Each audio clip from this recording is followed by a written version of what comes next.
I'm Duncan McLeod, and this is the TechCentral podcast brought to you today by E4. And today I'm in conversation with Carla de Abreu, who is Business Development Manager at E4. Hey, Carla, it's good to see you again. We've been trying to record this. We've been trying to record this podcast for a couple of weeks now, but load shedding has been getting in our way. But the lights are on, Carla, so I think we may actually be able to do this today. What do you think? Crossed. Fingers crossed. Let's do it. So, Carla, we recently had your colleague Andrea Tucker on the TechCentral podcast to talk about regulatory technology. That was a really interesting discussion. So if you did miss that, I recommend going back and having a listen to that. You'll find it in the podcast section on TechCentral's website, or just go to podcast.africa and it'll take you straight there. But today we're going to be talking about reinventing document management. Before we get there, Carla, though, do you mind just perhaps giving us a quick recap of E4 and what it is you guys do? Of course. So E4 is an IT company. We specialize in digital transformation. Mm-hmm. We effectively have 5 different sectors. We've got the reg tech sector, which Andrew would have spoken to you about, and that's around onboarding and regulation technology. We've got the data division, which is really, we have about over 150 searches, and we're the biggest data aggregator in South Africa. We've got the prop tech division, which is the division I service, and that really is around the conveyancing and the registration of a bond. Then we've got our platforms, which is our direct-to-consumer market, where directly you can apply and have access to the E4 systems as a customer. And then finally, we've got the international sector, which is really new and exciting. And we're using some of our products in the international market in terms of the conveyancing and keeping really close to what they're doing overseas. Oh, interesting. Which are some of the markets that you operate in internationally? So we currently have a really big opportunity in the UK that we are exploring, and we're in partnership with one of the big banks there. Oh, good. UK. Interesting. Okay, so document management. This is a subject, Carla, that you get very excited about, and I'm hoping we're going to get some of that excitement rubbing off on our viewers and listeners to this podcast today. There's some very interesting aspects to the field of document management that we're going to unpack. So let's get into that in some detail. Now, I imagine, Carla, that document management is not a simple subject to tackle. In fact, the more I think about it, the more I realize that there's probably a lot of things that can go wrong in the process, and ways that these things can become very complex very quickly, particularly if you work in a heavily regulated industry. I'm imagining like banking and financial services. Is this the case? Is document management a hellishly complicated subject as I think it is? So it is complicated, but you can effectively break it down into 4 sectors. Okay. It's the generation and the filling in of the document, signing a document, storing the document, and then make it accessible and you can retrieve it at any stage. So those are the main components that comes into document management. You want to make sure that you've got the correct document sign and access to that document. Mm-hmm. In a technology, in a sector like prop tech, you are effectively different players. You've got the buyer, the seller, the bank, the deeds office, the attorneys, the home, different players. So in order to have effective document management, it's very important to make sure that it's transparent to all the different parties and that everyone can have traceability throughout the process. We're going to get into the various product offerings that E4 has in this space in some detail a bit later in the podcast. But I wanted to ask you sort of as a general question to start with, and that's why companies should take document management seriously. Is it something that actually could be a competitive advantage for companies if they take it seriously? So, document management is effectively your contract between multiple parties. You want to make sure that the clauses are correctly defined, everybody understands, and it's clear, so that later in the process you don't have issues or disputes or people breaking the contract effectively. But if you haven't managed your document from the generation all the way to validation, you then break chains in this link of, is this a valid document and will it stand up in court? Will it stand up legally? Do I have a foot to stand on if it bridges the conditions in the contract? So having effective management will save you a lot in the long run. So it's almost risk alleviation in a way. Risk of not avoidance is probably not the right word, but risk. What is the word I'm looking for, Carla? Risk. Diversity. adversity or avoidance, of risk avoidance strategy. It's more to do with that than competitive advantage. This, because if you get this wrong, it's got very serious impact on your business, right? Yeah. A competitive advantages comes to how effectively you manage it. You can have document management. You are, where you're generating documents manually, where you're validating them manually, where you're still retrieving the papers and storing that. I mean, that's document management, but is that the most effective way to do it? And that's where you get the advantage. Understood. Okay. So what are some of the other advantages that document management, or should I say, when I say document management, I think every company is involved in document management. Or maybe I should say efficient document management. What other advantages does that bring to you as an organization, apart from the ability to make sure you have accurate records and that your documents and your agreements are safeguarded and secure? Beyond that, what are some of the impacts that organizations should be looking for when they engage with E4 in a conversation around document management? Of course, you need to make sure you're compliant. So are you properly compliant? Is the right data in the documents protected? Have the parties in the document known that what data is stored on their behalf? Do the right people have access to this data? Can you retrieve these documents at a later stage easily? Is the validity of the document authentic from the beginning of the contract to the end? You'd imagine in a home loan, that contract could last 20 years. So you need to make sure that the motion in which that document was generated and signed was at a quality that it's still valid 20 years time, to make sure that you've got an electronic original in a court of law of this document. The signaturing that you've applied to it, are you using the right types of certificates for the right types of documents? Are you using, there's multiple different types of electronic signatures. Are you applying the right rules on your documents to make sure that they're airtight when you do need to call back to them at a later stage? We've heard for decades, in fact, about the paperless office, and I've never seen it. I mean, I work not directly in IT, I'm in the journalism media space, but I'm in the tech space, and my office is full of paper. I'm not sure what your office looks like, Carla, but does this allow organizations advanced document management solutions? Does it advance the case of the paperless office, or do you think paper is always going to be with us? Yeah. No, of course. That's exactly what we're trying to enable. We're trying to make sure that you can go paperless, but still have the compliance and security, if not better than what a paper trail would give you. Are we advancing the paper documents? Are we making it better? And that's exactly the technology we want to make sure we have in place. We've noticed already the banks are open up to paperless. We notice in government institutions like the deeds office are starting to investigate what's happening in the paperless solution.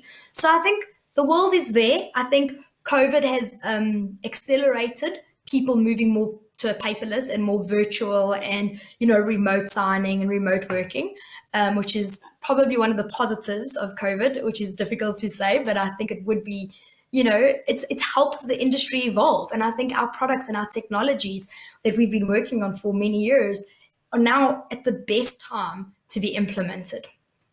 So, Carla, you mentioned what the law says about electronic documents and document signing, but what are the laws that are applicable here? Which legislation should companies be aware of when they're implementing a document management solution? So the biggest law that you need to make sure to is the ECT Act, which is the Electronics Communication Act. And they validate three types of signatures. The first one is the little tick box that you have on your terms and conditions. People don't realize it, but that is a form of signing a document. When you little tick on, when you tick that, that's a form, and the ECT Act validates that as a form. Then you've got electronic signing, which is effectively a personal mark on a document. So it can be your name, it can be a scratch, it can be an X. It is an intention by a human being to sign a document in their capacity. And then lastly, the most secure one is advanced electronic signing, which is, there's a company in South Africa, which is Law Trust, which issues a digital certificate. And then that means that document is then signed with the electronic cert wrapped around it to make sure that it's valid in an advanced state. And certain documents do require that. It just really depends on the type of document and the type of contract. So when you're issuing credit, you need to have an advanced electronic document. But different types of contracts don't require that, and they do just have an intentional mark by an applicant. So if you just write your name at the bottom of a document with your finger, it's electronic. It just depends on the legislations per document. Understood. Okay, but it's mainly the ECT Act, or the Electronic Communications and Transactions Act, that determines this. Does the Act actually determine what type of signature should go with which type of document, or is that left up to other legislation or regulation? I think it's left up to other legislations, and it's also left up to the company's appetite for risk. So what level of risk are they willing to take for what type of documents? Effectively, it's your contract. So if you don't have the right level of security and it's going to be held into disputes, what comfort level do you have that you are signing it with the correct electronic certificate? All right, so Carla, let's go through E4's offerings in the space. You mentioned that there are 4 broad offerings that E4 has. Now, I know you've got a product called StoreDoc, and that's your flagship product, if I can call it that. Is that a good place to start? So StoreDoc was our first product. It got launched in 2010. So it's been around a long time. Because it is our flagship product, we make sure that we always investing and making sure the technology is updated. Quite recently, we rolled out to one of the biggest financial institutions, the last one. So we effectively have all the banks using StoreDoc. And StoreDoc is the shell that holds all these other products together. So what StoreDoc does is it makes sure that the right documents are uploaded at the right time, the right level of people have access to the documents. StoreDoc also works for both electronic documents and paper documents, ensuring that you have an authentic document that can be stored and validated through a really complicated rules engine that we've built in the background to make sure that you're FICA compliant, the application documents are adhered to, and the rules around those documents are met. So StoreDoc is the first layer of these multiple layered solutions that really effectively have transitioned to document management. Okay, interesting. Now, is this a cloud-based solution? Do your clients install software on their premises? How does it work exactly? So it is web-based. We are investigating cloud-based. Some of our products are at the banks. We get audited. We need to make sure we're compliant to their rules, and they haven't opened up cloud-based. But we are always keeping up with their technology, and as they allow it, we'll happily move over. We are ready. We've researched it. We've made sure our technology is prepared. But in the meantime, it is web-based. So it's a website that you go to, and you can upload the documents, sign them, generate them. But it's not cloud-based currently, and that's not because of the limitation of the technology. It's more in terms of the bank's regulation and requirements. Okay, so that's StoreDoc. Now, you've also got something called Autoverify, which is some sort of verification product. I take it that checks whether the details in the documents are accurate and the people signing them are who they claim they are. Is that a correct interpretation of what the Autoverify product is? Autoverify is the newest baby in the suite. It's really exciting because we're using machine technology, we're using OCR technology, we're really using the best of breed. And what it does is exactly what it says it does. It replaces a human having to verify a document. So what it would do is it would scan a document, lift certain clauses, make sure that matches to a third-party data, make sure it matches to source data. It also validates IDs and proof of residence to make sure they're authentic by looking for certain security markers, making sure the data matches, the data extracted. And we do a triangular match against Home Affairs data. We do have SearchWorks, which is a data. We've got direct APIs into Home Affairs where we can retrieve your ID number, your marital status, your PIP and sanction screening. We can even retrieve your photo from Home Affairs and then match your photo to the photo on your documents and really mitigate risk to make sure that these documents that are sent through are not only checked by a human and passed, they're actually scrutinized to a deeper level. Okay, so the auto verification, how accurate is it, and at what point do you have to get a human being involved? So we're currently at around a 90% accuracy, and that's just because there's a machine learning capability. Sometimes there's certain clauses, certain checks that a human would allow that the institution has told us not to allow it, but then when the client disputes it, then we have to build those rules in to cater for that. It could be something like a comma versus a dot in a number format. Is it allowed? Isn't it allowed? But as we roll it out, we're teaching the machine to start becoming more and more accurate. So we're quite confident with the accuracy rating. We haven't picked up any disputes yet that we haven't been able to teach the machine to get over. As we implemented it, we need to match the thresholds of the institution that we implementing it for. So, for example, certain banks might be more the way a name is written out. It must have capital letters, it must be this, where other institutions, they might accept different characters. So Autoverify mimics your rules and your human and how they've been trained to accept and reject documents. Effectively, saying these are your thresholds and how can we make sure that we can check the documents 24 hours a day, giving immediate feedback without relying on a human. Great. So with the machine learning model, I presume, Carla, then it's going to get smarter in time, and that accuracy rate will creep up to 100% or close to 100%. Probably will never quite get there. It's there. our newest product. Yeah. We've only rolled it out for 2 big institutes. We only went live in May with it. It's very new, exciting. We're investing in it. It's come out of our POC and our pilots, and we're ready to go into full production, straight through processing, which is exactly where we want to be. So we're very excited to see financial institutions be open to this technology. Great. Well, let's quickly deal with the last 2 product offerings you have. That's DocFusion and ProSign. Take us through those 2 quickly. So, those 2 are actually in the beginning of the document management process. I got it all the wrong way around, Carl. I should have started with those 2. Okay. DocFusion is really right in the beginning, and what it is that it's a world-class. It's really amazing. It allows for multiple templates of a document to be stored, and then that document can then be filled in and generated for different parties. So, for example, in a home loan, you might have a juristic, a natural person, a marital. Those different templates need to be managed, and you need to make sure you're using the right template for the right participant. Also allow them, because they're being generated by not by the bank, but it's the bank's documents, you need to have them centrally managed. So the addition changes, a clause changes, instantly we can change it and push it out so that all the attorneys get the latest version of the template. And that's effectively DocFusion. It's the first step in generating and filling out the documents. And then ProSign is exactly what it is. It's electronic signing. We've got different flavors of ProSign. We've the device, which is an impression device that you plug in and they come in and sign, which is currently being approved by financial institutions. But because we also do work through Law Trust, we have allowed an email link to be sent out where you can sign a document digitally that it doesn't require the presence of rule. The NCA Act, certain documents need to be signed in the presence of the attorney. So they have to come in and sign on the device, and ProSign caters for that. But other documents can be signed in the comfort of your own home. So they can sign on a device or a tablet that has the impression marking. And then finally, which is something quite new that we're busy researching, and it also is to meet both requirements. COVID has enabled the escalation of this, is where we introducing a video component signing. So it meets in the presence of, I can see you, I can consult you, but you're signing a document in the comfort of your own home. And that's fairly still researching it and making sure it meets all the compliance rules. But that's where we'd like to go with document signing. Mm-hmm.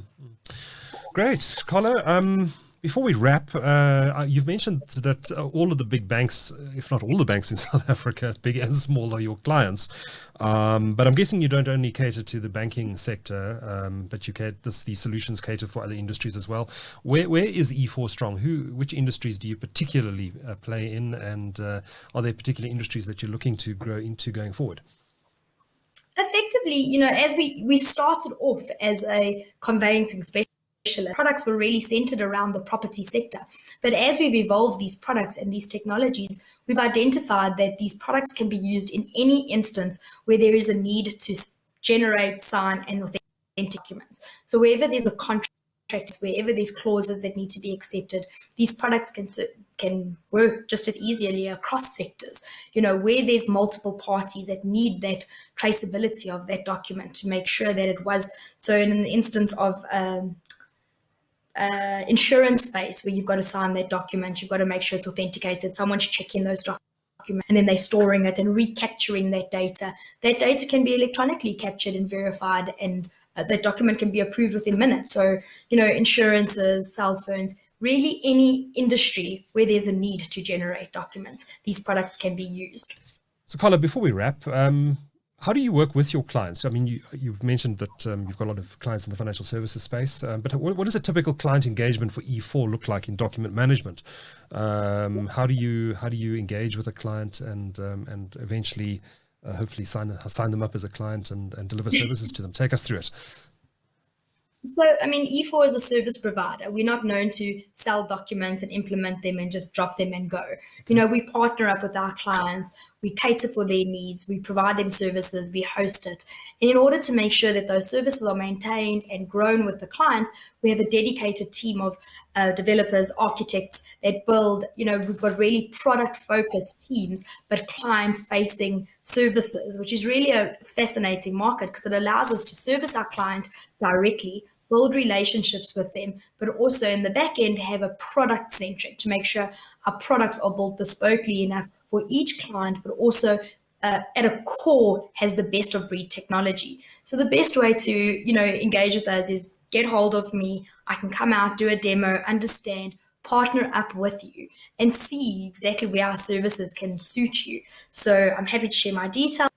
You will meet with me. Once we've agreed to the product and the solution you want, we'll put you into contact to a business unit manager who really will be dedicated to servicing you. Once you've got allocated, they'll take on your enhancements and your BAU as you go. I'll continue to meet with you. We have a really advanced account management structure. We've got our MD, our CIO, really then on our quarterly business reviews with each of our clients to make sure that it's a partnership and we're offering the service that is expected of us. So, once you become a client, the floodgates are open of all our different products. We will continuously, have engagements with you to show you what we're doing, what we're not, but we'll work really closely to understand where your gaps are. And I think that's what makes us a little bit different. We don't just sell products and say, use it. And, we sell services. We sell industry expertise. We understand how products and technologies evolve. And, sometimes big organizations take really long to develop stuff in-house, where we've spent multiple years building these products. We've been around, I think, for 21 years. We had a big COVID. We didn't get to celebrate, unfortunately, but we've been around a long time. We focused on technology. We've got some really exciting products. We've got a dedicated R&D team. So effectively, it's as simple as that. Getting hold of, I'll come in, we'll do a virtual demo, and we'll just work really closely with you to understand your needs. And then, if it's something you want, if it's something you don't want, we'll get into contracts and negotiations, and then effectively you'll be on board clients. Fantastic. Sorry, Carla, carry on. As I say, we do have, what also makes us really special is not only the service as a customer, we've got a training department, we've got a support department, we've got a security department, that as you come on board as a customer, all these services will come part as the product. So, we've got something called e-Academy that you can sign on once you're a customer and get to understand the changes in the products, the enhancements. If you've ever got new users coming into your organization and they need to learn how to use these new products, monthly we have courses that are available. Our support team is really well run. We've got snippets and walk me's that you can do chat boxes, or you can phone us and understand if you've got any enhancements or requests that are just day-to-day stuff, as opposed to the monthly operational and accounts meetings that we'll set up with you. Fantastic, Carla. As you can see, I haven't kicked the paper habit yet, so I need to come and see you, and yes, I need your help. When are we booking a session? Great, excellent, Carla. Fascinating conversation, fascinating insights. I know you were threatening to give away your contact details. I'm not sure how much you want to share on this podcast. But E4's website is e4.co.za. I don't know if you want to share your email address or even your phone number, Carla, with our audience. So up to you. No. But I'm happy to share my email address. Right. It's c.abreu@e4.co.za. Sorry, say that again, Carla. c.abreu, so my name and surname, @e4.co.za. Great. I'm just going to spell that out. That's CDEABREU. That's CDEABREU at e4.co.za, or e4.co.za is the website if you want to learn more about what E4 does, and particularly in Carla's segment, if you'd like to drill down on that. I'm sure you'll find plenty about document management on the E4 website. Carla, thank you so much for sharing your insights with TechCentral's audience today, and all the best. Thank you. Thanks, Duncan.